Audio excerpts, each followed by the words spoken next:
Kati janji ing ati aku ora bakal iso lali sakabeh sifatmu nalika srawung karo kowe. Nanging nopo ya kok cepet tenan nggonmu ninggalke awakku iki, ora tak nyono-nyono kowe teko karo aku. Tansah dadi gelo trenyok atiku kowe lunga tanpa menehi warta.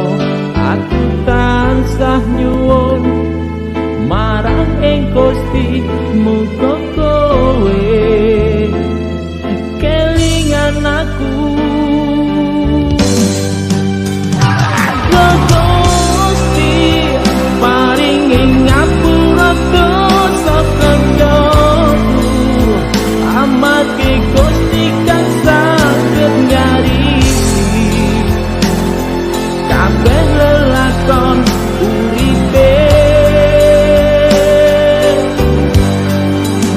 Aduh Gusti mung niku kang dados panyuwunku,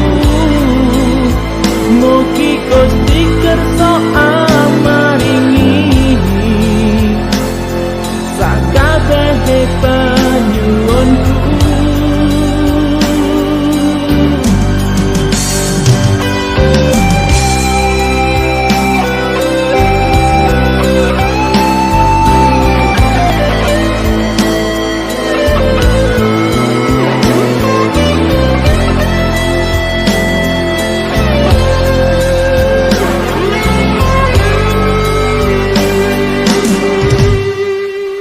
Nanging nopo ya kok cepet tenan nggonmu ninggalke awakku iki, ora tak nyono-nyono kowe teko karo aku.